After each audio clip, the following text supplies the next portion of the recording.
This podcast is a cinematic experience based on historical and medical events. While every story is rooted in fact, some scenes have been dramatized for storytelling, some of which may be intense or emotionally difficult. Listener discretion is advised, especially for younger audiences.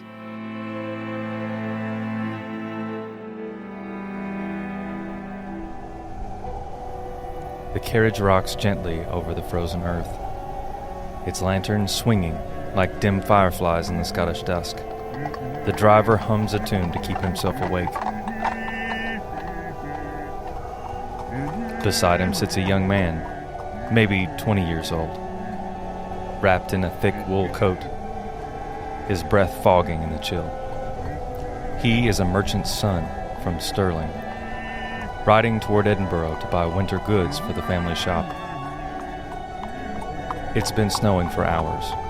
The road is beginning to become treacherous. He glances out the window.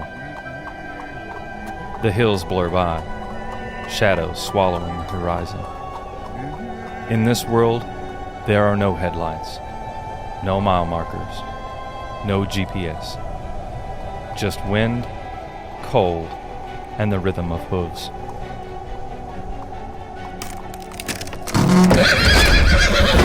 A wheel has shattered. Then suddenly, it lurches sideways, its weight snapping the shaft connecting the carriage to the horse clean in two. The world flips end over end. When you hit the ground, it's like striking stone. An explosion of pain radiates up your leg. The air leaves your chest in one hollow gasp, and for a moment, you lie there in stunned quiet until the cold cuts through. You try to move. Something's wrong. You look down, and what you see sends a shock through your body. The bone in your thigh has torn through your skin. Bright red blood pulses into the air and onto the crisp, white snow around you. The driver, he's not moving. His hollow eyes stare at you as his head rests at an impossible angle. Through the chaos of the moment, you realize you're alone. The horse is dead. The driver is dead. The nearest town is miles away. Your hand trembles as you press it against the wound and the jagged bone sticking out of it. The sky above is a bruised purple color. The sun will be gone soon.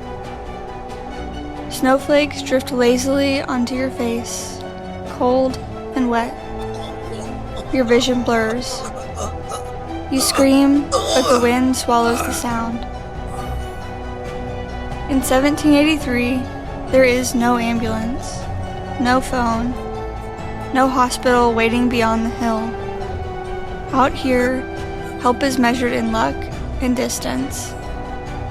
You stare into the frozen dark, knowing what every injured soul in history has felt before this moment.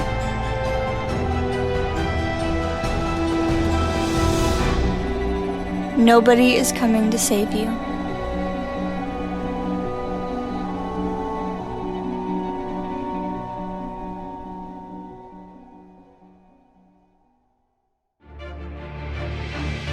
The foundations of EMS weren't laid in classrooms or city halls. They were forged on the battlefield, where survival meant moving the wounded fast, improvising care, and learning what worked under fire. But it didn't stay there. Those lessons bled into the civilian world. Cardiac ambulances rolling through city streets, Freedom House proving what trained paramedics could do, and a white paper that demanded America wake up to its failures. Piece by piece, the fragments came together. Military medicine, public health, local experiments, each one adding to the system that we know today. It was messy, uneven, and sometimes overlooked, but out of it came the foundation of modern pre-hospital care. I'm Evan. And I'm Sophie. This is Past Medical History. The Story of EMS. I know you're anxious to get out of the cold, but let's stay on the road just a little longer. Thomas, our injured merchant's son, lies half buried in the snow. The cold creates odd sensations in waves, first numbing his skin but sharpening the pain of the injury as he shivers. It's a relentless, torturous cycle. His breath becomes shallow. The wound in his leg oozes blood more slowly now. He doesn't know it yet, but he's bleeding out. A single lantern flickers down the path. A farmer's cart rattles towards him, its driver hunched against the cold. He spots the wreckage and jumps down, boots crunching through the frost. "Dear God, are you alive, lad?" says the farmer in stunned horror. The man rips his own shirt into strips and ties them around the wound. He has no training, only desperation. The cloth darkens almost instantly as he cinches the makeshift tourniquet tighter. Thomas screams in pain and then loses consciousness. The farmer glances at the still horse, the mangled carriage, and the twisted body of the driver. There's nothing left to do now except to help Thomas try to survive this. He loads the boy into the back of his cart, covers him with whatever he can find to keep him from freezing, and snaps the reins. The ride is agony. Every jolt sends searing pain through Thomas's leg. He drifts in and out of consciousness. As the farmer prays for him, he promises to find the healer in the next village.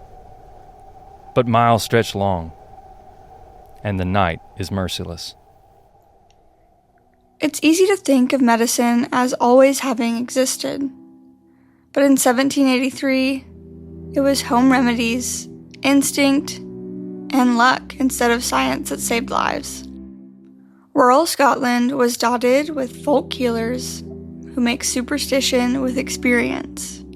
Midwives, herbalists, and sometimes blacksmiths who'd seen enough broken bones to improvise. There actually were hospitals, if you could reach them. Edinburgh's Royal Infirmary had opened half a century earlier, a beacon of the Enlightenment. Inside, students crowded into galleries above wooden tables, watching professors like Alexander Monroe Secundus dissect cadavers to map the human body. These were the best medical minds of Europe, but their world might as well have been another planet to Thomas. Outside the cities, a broken bone was a death sentence. The concept of germs was a century away. Surgeons wiped their blades on their aprons and sawed through flesh by candlelight. Thomas's fracture was one of the most fatal injuries at the time. Even if bleeding didn't kill you, infection almost always did. In the countryside, the line between medicine and miracle was thin. By dawn, frost crystals covered Thomas's coat. The farmer's horse is exhausted. He spots smoke from a chimney. The healer's cottage. Relief and dread mingle. After all this effort, now comes the hardest part: trying to keep Thomas from dying.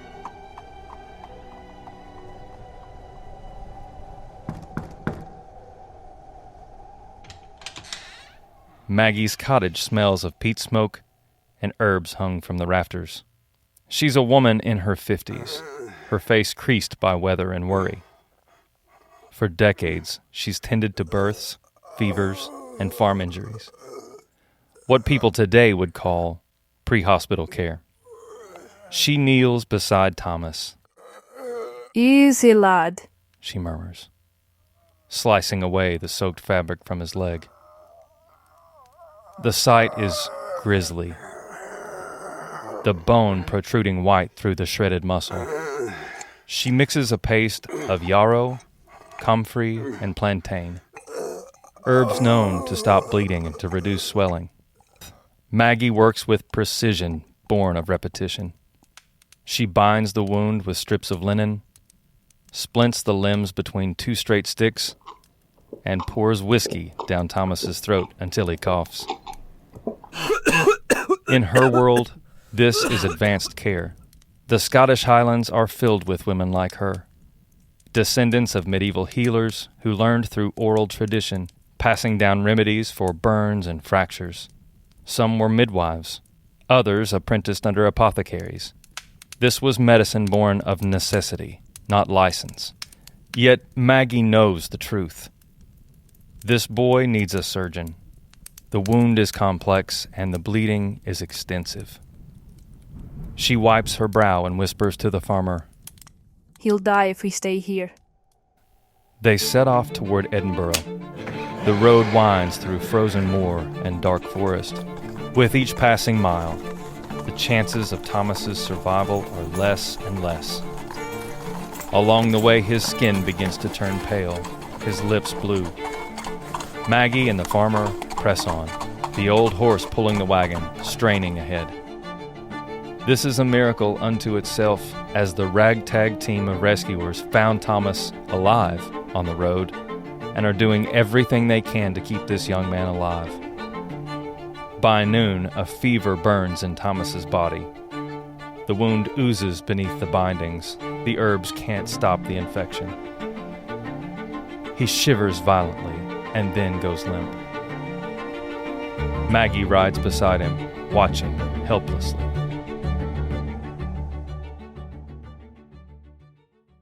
If they reach the city, they'll find surgeons in long aprons, their instruments gleaming beside buckets for blood. Surgery is a spectacle there. A dozen students watching from benches, the patient wide awake. A femur fracture like this would earn applause if the man survived amputation. Unfortunately, most do not. Without germ theory, every knife carries the ghosts of its last victim. Doctors wear the same coat for years. The cloth stiff with dried blood, a mark of pride. It will take another century and men like Joseph Lister, born here in Edinburgh, to change that. Thomas fades in and out of awareness. He dreams of warmth, of his mother's voice, of light filtering through his family's shop window. Then nothing. Maggie feels his pulse weakening. She places a hand on his chest, feeling each shallow rise. Outside, snow begins to fall again. Slow, silent, and relentless. By the time the spires of Edinburgh appear through the morning fog, Thomas is barely breathing. The farmer's horse stumbles into the city, exhausted. They reach the city gate as the church bells toll for morning mass. A watchman peers into the cart and shakes his head. Another poor soul, too late. They carry Thomas to the steps of the Royal Infirmary. Maggie clutches his hand. His eyes flicker once, then close. The surgeon on duty pronounces him dead before they even carry him inside.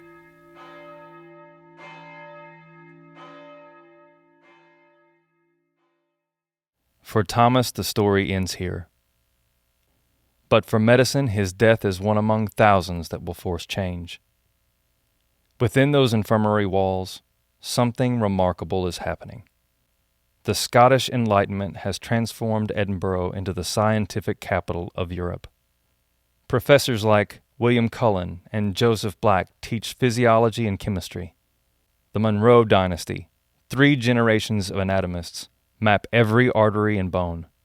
Their students come from every corner of the world, eager to see how the human body works and fails. Dissection, once a crime, is now a lesson. Knowledge replaces superstition. The city's operating theaters become crucibles for progress, though still drenched in blood. It's here that medicine takes its first steps toward science and centuries later, toward emergency care. But out beyond the city's glow, people like Thomas still die unseen. The gap between discovery and delivery is vast. Every corpse hauled into the anatomy room carries the silent testimony of those who never made it to help. Their suffering becomes the raw material for progress. Just a few years after Thomas's death, across the Channel, the French Revolution erupts. On its battlefields, a young surgeon named Dominique Jean Larrey watches men bleed out before help can reach them. He refuses to accept it. Larry's design, Ambulances Volontaires, it's the first organized system for rapid field care.